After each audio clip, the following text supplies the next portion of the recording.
Welcome to village life style Tamil channel. இந்த channel நீங்கள் இன்னும் சப்ஸ்கிரைப் பண்ணாதீங்கன்னா வீடியோ கீழே இருக்க ரெட் கலர் சப்ஸ்கிரைப் பட்டனை சப்ஸ்கிரைப் பண்ணி பக்கத்தில் இருக்க பெல் ஐக்கானையும் ப்ரெஸ் பண்ணிக்கோங்க. அப்போ தான் நாங்கள் வீக்லி ஒன்ஸ் ஒரு வீடியோ போடும், அந்த வீடியோ நோட்டிஃபிகேஷன் உங்களுக்கு வரும். நாம் இன்றைக்கி என்ன செய்ய போகிறோன்னு பார்த்தீங்கன்னா நாட்டுக்கோழி பிரியாணி. இது ரொம்ப ஈஸியாக செய்யலாம், வில்லேஜ் ஸ்டைலில் நம்ம இப்போ செய்ய போகிறோம். அதுக்கு ஃபஸ்ட்டு நம்ம கோழியை க்ளீன் பண்ணி வச்சுக்கணும். அந்த மேலே இருக்க முடியெல்லாம் எடுக்கிறதுக்காக தான் இப்போ பண்ணிகிட்ருக்கோம். அதை அடுப்பில் பண்ணால் கொஞ்சம் புகை வாசனை வரும், அதனால தான் கேஸில் பண்ணோம். இப்போ நம்ம க்ளீனிங் பார்ப்போம். அதை நல்லா அதை க்ளீன் பண்ணி மஞ்சத்தூள் போட்டு கழுவுங்க.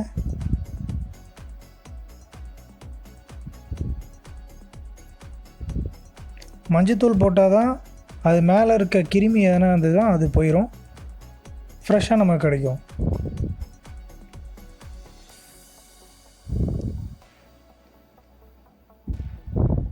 நம்ம சேனல் இப்போ 300 சப்ஸ்கிரைபரை தொட போகிறோம். அது எதனாலனா ஒரு வீடியோவில் தான், அந்த ஒரு வீடியோ தான் 70K கிட்ட வரப்போகுது. 1K லைக்ஸ் போட்டிருக்கீங்க. Thanks for the love and support. இப்போ நல்லா நம்ம க்ளீன் பண்ணிக்கலாம். இது எல்லாம் க்ளீன் பண்ணுறதெல்லாம் கஷ்டம்னு நினச்சிட்டு இருப்பீங்க, இது ரொம்ப ஈஸியானது தான் மெத்தடு. நம்ம சேனலை இவ்வளோ நாளாக சப்போர்ட் பண்ணி ஆதரவு கொடுத்த எல்லாருக்கும் நன்றி.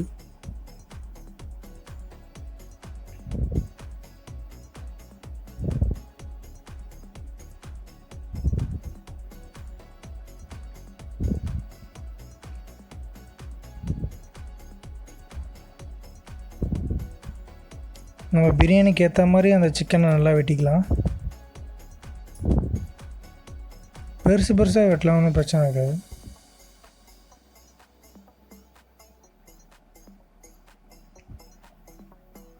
போன வீடியோவில் என்னோடய வாய்ஸ் நல்லா நிறைய பேர் சொல்லியிருந்தீங்க, அது கொஞ்சம் தூக்க கலக்கத்தில் எடுத்துட்டேன், அதனால அப்படி இருந்தது. இதுக்கப்புறம் இந்த மாதிரி வீடியோஸ் கரெக்டாக போட பார்த்துக்கிறேன். இப்போ நம்ம சிக்கனை கழுவி நல்லா வச்சு குக்கரில் இப்போ ஒரு 5-6 விசில் விட்டுக்கணும். அதுக்கு மஞ்சத்தூள் போட்டுக்கோங்க, அதில் உப்பு தேவைக்கேற்ப உப்பு போட்டுங்க. ஏன்னா அப்போ தான் கறியில் ஊறி நல்லா டேஸ்ட்டாக இருக்கும். போட்டு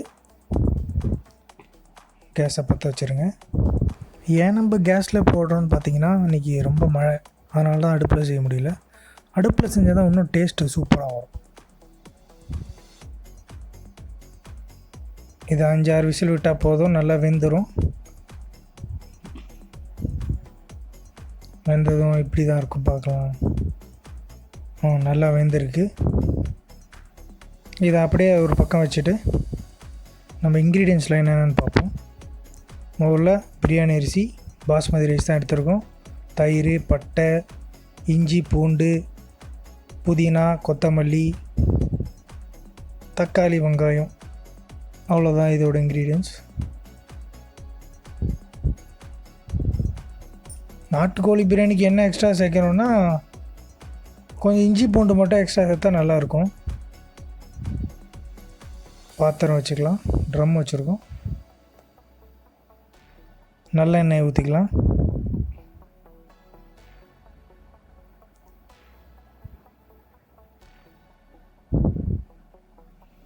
எண்ணெய் நல்லா காஞ்ச உடனே பட்டை, சோம்பு, லவங்கம் அதெல்லாம் போட்டுங்க.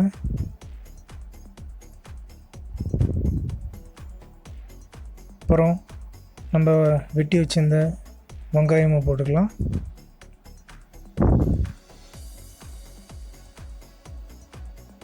நல்லா வதக்குங்க.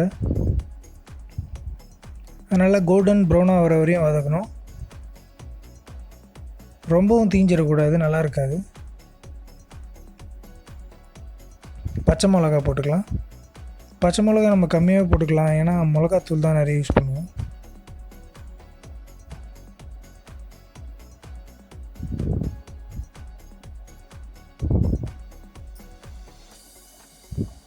தக்காளி போட்டுங்க.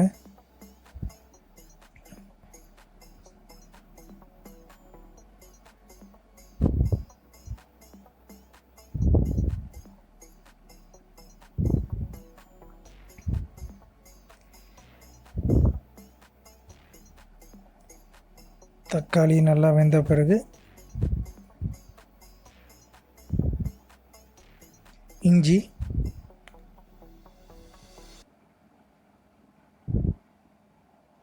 இஞ்சி போட்டு இது பண்ணிங்க. அதுக்கப்புறம் பூண்டு போடலாம். பூண்டு போட்டு நல்லா வதக்கிங்க.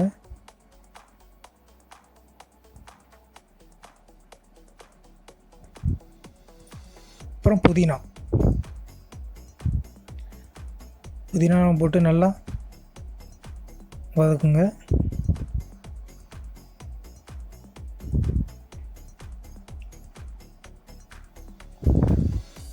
மஞ்சத்தூள், கொஞ்சம் லெமன்,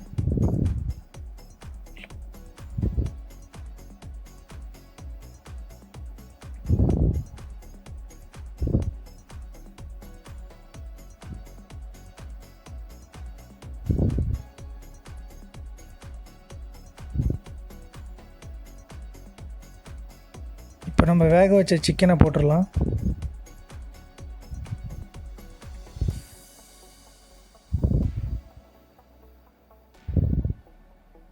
இப்போ நம்ம ஏன் முதல்ல வேக வச்சோன்னா, நாட்டுக்கோழின்றதுனால அது கொஞ்சம் ரஃப்பாக இருக்கும். அதனால் முன்னாடி வேக வச்சிட்டிங்கன்னா ரொம்ப சூப்பராக இருக்கும். இப்போ மசாலா ஆட் பண்ணிட்டாங்க. வெறும் மிளகாத்தூள், அப்புறம் பிரியாணி மசாலா, அப்புறம் கொஞ்சம்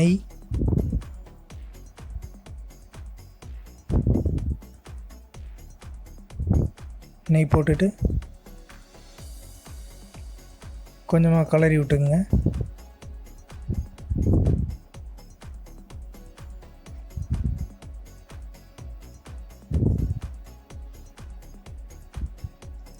கொஞ்சம் தயிர், ஒரு அரை கப் அளவுக்கு போட்டுங்க போதும். ஏன்னா நம்ம லெமன் போட்டிருக்கோம். அப்புறம் கொத்தமல்லி மேலே போட்டுங்க.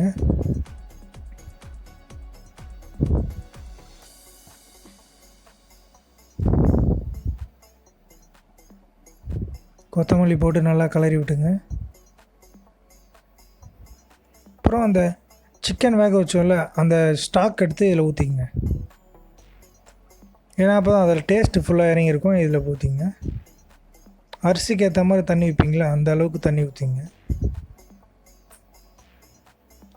1 கிலோ அரிசிக்கு 2 கப்பு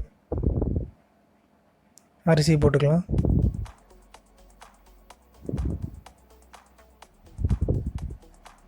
மூடிட்டு கொஞ்ச நேரம் கொதிக்கிட்டோம்.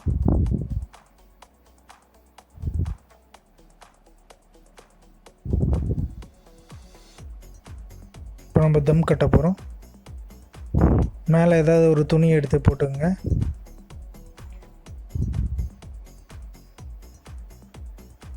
நல்லா டைட்டாக கட்டிட்டு சுட தண்ணி போட்டு வச்சுருக்கிறத மேலே வச்சுருங்க.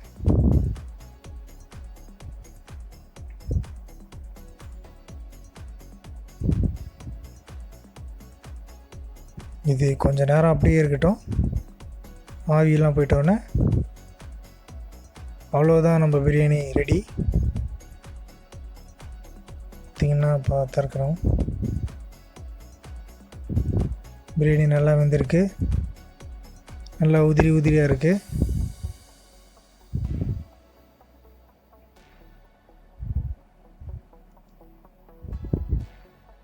இதை நான் சாப்பிட்டு பார்த்தேன், நல்லா இருந்துச்சு. நீங்கள் தம்ப்நெயிலே பார்த்துருப்பீங்க நான் சாப்பிட்ட மாதிரி. ஆனால் அது நான் போடலை.